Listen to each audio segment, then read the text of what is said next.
ladies, to the Christine Center. You've already told me that you haven't been here before. So I'm Linda. I'm on the board of directors. I'm a volunteer, though. That's the most important thing today. So we're so happy to have you here.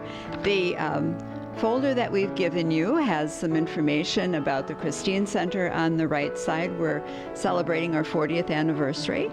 And on the left is information about the art show. So let's proceed over to the exhibit area.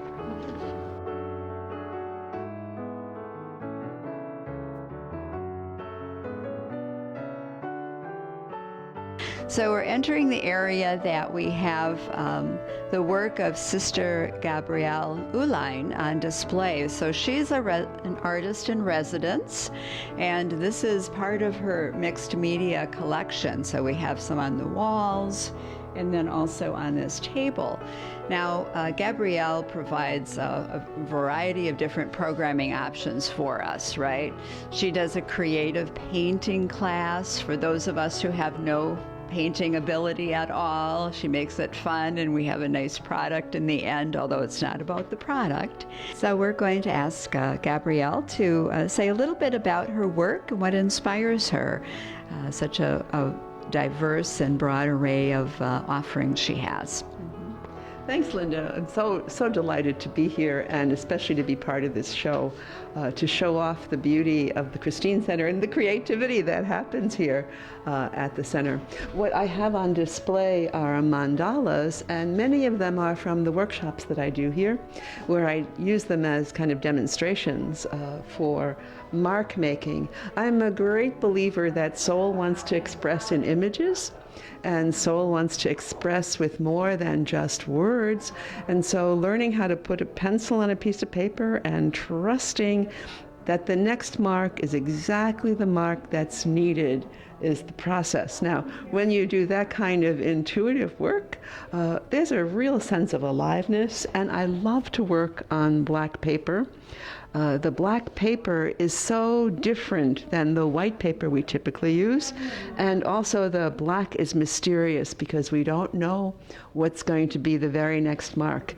Mandalas are also wonderful because they have an organizing center, and then you make the marks around the organizing center, and it's a real kind of grounding process, which is very different a process from the intuitive painting, which happens at Hope Studio, where you're working with big pieces of paper and tempera paint, and you're actually splashing paint onto the paper.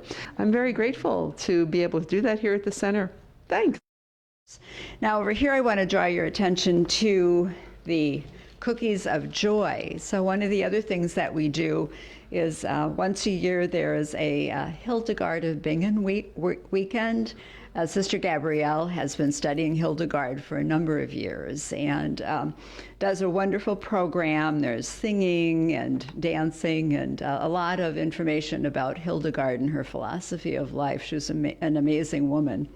So 1,000 years ago, we have this Cookies of Joy recipe that Hildegard developed, and she would use the cookies, she would make them when the sisters would get a little blue. So I'm going to give each of you one of those. Okay. You're going to want to taste those, and if you pass that on to your friend, and then you're also going to want the recipe. After you taste the cookie, you're going to really want the recipe. Now, this recipe is also in the latest mostly vegetarian cookbook from the Christine Center that you'll see in the bookstore as well. Another artist that we have in residence is Henry Eisenhower. He is our metal sculptor, and you would have seen some of his work as you entered the campus, right? The great big Christine Center logo in the front or emblem. I wanted to be sure to note that these roses that Henry has produced for us, the Christine Center rose, are a really popular item. I have one I just lay on my coffee table. It's a great conversation piece. Each of them are unique, and those are available here as well this weekend for $100 as a contribution to the center. So this is our entire bookstore area, and you can see there's lots of different pieces that, something for everyone, I like to say. That new cookbook I was mentioning to you. There's some jewelry, we've got prayer beads, we have lots of cards. If you go down the hall, you're going to find two exhibits, okay? One by the artist Anne Winchell, and then also Cheryl Long is here, who is a contemporary colorist painter, and she's going to tell us a little bit about the work that she does. Cheryl, if you would, please. Yes. Close to your mouth. Okay. Hello. Thank you for viewing the art in the beautiful Christine Center studio here. I'm an pretty much acrylic colorist and intuitive painter, which means I pretty much paint from my imagination.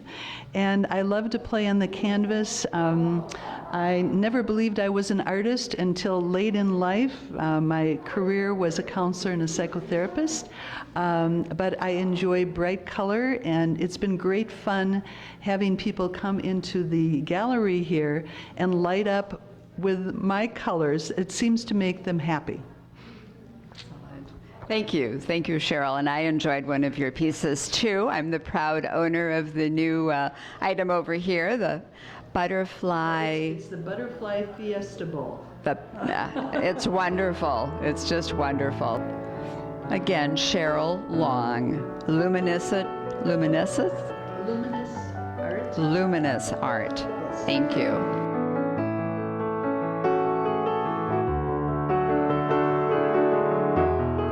I'm here this morning with Anne Winchell and also Sister Henrietta Frost, both of them artists that are on exhibit here today at the Christine Center. We've all lowered our masks. I can assure you we have them just so that we can get a little bit more clarity on the video.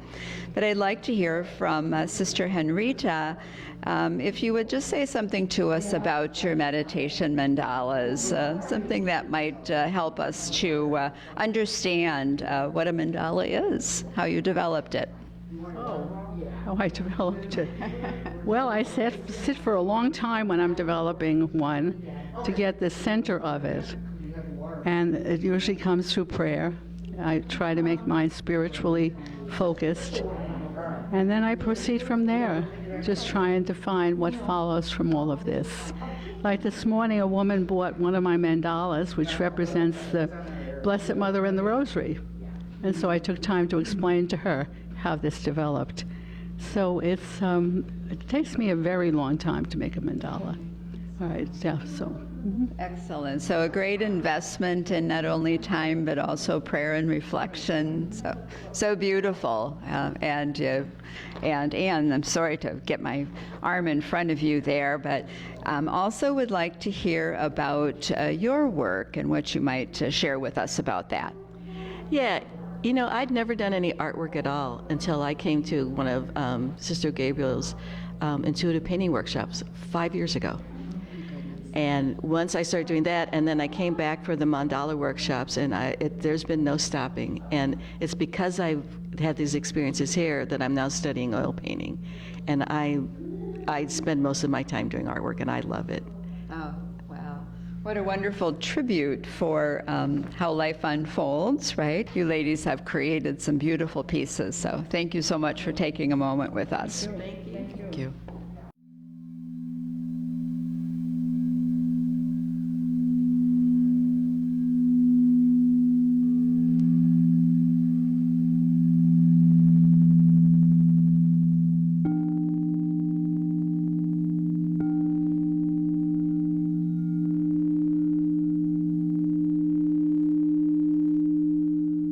Welcome, everybody. It's really, really good to be here with you all and to have so many people in this space. My name is Valerie. I'm the program director here, and I also live here at the center. And we love to have the singing bowls be part of a lot of the programs that we do here. And I'm just going to give some basic introduction to anyone who's not familiar with the singing bowls. And the singing bowls basically affect us on a vibrational level. You know, everything that we hear is really vibration. The sound that you're hearing, even my voice right now, is our brains and our bodies processing the vibrations that my voice is putting in the air. And so the singing bowls do the same things. And we have 7 energy centers called the chakras in our bodies, and each of these bowls is attuned to a different energy center in our bodies. And so really the purpose is to just relax, and if you're a meditator, you can meditate, but to just relax, feel what's happening in your body, and just feel what happens as you hear the sound.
So, hello again. We're here at the new art studio, brand spanking new. We haven't had our grand opening yet, but watch for more information about that. And we have 3 artists on exhibit here in this new studio area. The first, and you'll hear from him shortly, is Wade Britzius. He is a nature immersion photographer, and we're going to ask Wade to tell us what that means. Okay, well, thank you, Linda. Yeah, I say that about these photographs because I love to go out in nature and just be there, and kind of, I find that sometimes I can kind of shift my focus from, ordinary everyday life, looking around at things and what they're useful for, and just enter into this sort of more of a state of meditation or being. And the world can just light up, and you see beautiful things everywhere you look. Oh, look at that! Oh, look at that! Look at that! It's just a wonderful experience. So those are the photographs that are on display here. There's 21 of them, and I also have a background doing a lot of documentary black and white photography of people, which I love to do too. Super. So, Well, we're very blessed to have you as part of the Christine Center Campus Artists Group, and look forward to seeing more of these. I know you're going to make sure that our audience has a chance to enjoy some of that. So thank you. So the next artist that we have on exhibit here at the Christine Center today is Lynn Schaefer, and she's going to tell us about her Soul Whispers wood art and sculpture. Hi, Lynn. Okay. Well, that is a series that I did a number of years ago, and there's 3 pieces behind you. That is the Soul Spirit collection, because it's very mystical. You can be with it and see what you see in it. Connect with it in some way, but it's very mythical, symbols and that. So it has a spirit in it. I mean, wood has its own spirit, which is wonderful. That's why I work with wood, because there is still a living spirit in wood, and it's quite amazing. So I love it, and there's just an energy in it like no other material. So that's my connection with wood, and I've just done so many different things in wood. So I'm very eclectic, as I have said about myself, because it's endless. So thank you. Well, Okay. and the work that you've done shows clearly that you do love it. So thank you so much for sharing that with us. Thank you, It's Linda. beautiful. All right, thank you.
if I really didn't care what this looks like, what would I dare to do? Don't forget, you can actually paint off the edge of the paper onto the wall. Nothing is precious. You can land the brush on the wall and paint into the painting. And you grab a color here that calls to you. Any color. Don't look at your painting. Grab a color. And then I thought, wouldn't it be cool if she's like a blessing figure and she's blessing with corn pollen? I mean, just the thought just came through my mind, you know, corn pollen. Yeah. So I began to do sorry. I know, corn pollen, right? So I began to do the yellow dots. And then I thought, you know, this character needs yellow dots. And then the yellow dots filled in. Then the birds got decorated. Then hands were holding up the birds. You see how the hands are like holding the nest? So, can I interrupt you? So we were looking at this last night. So we just wanted to know, I think it was this gentleman and I, we wanted to know like how the phases came about. Yeah, exactly how it is here. I mean, but did it take, you did one group and then you stopped? And then... So this painting took me 1 day of painting. So I started in the morning and I finished around 4 o'clock in the afternoon. That concludes our tour of the Christine Center art exhibits and our participation in the Spring into Arts in Clark County. Thank you so much for joining us. If you'd like more information about the Christine Center, please go to our website, christinecenter.org, or call our office. You can also arrange another personal tour and have a conversation about the options for programming and use of our facility. As you can see, it's beautiful. Thank you so much for joining us.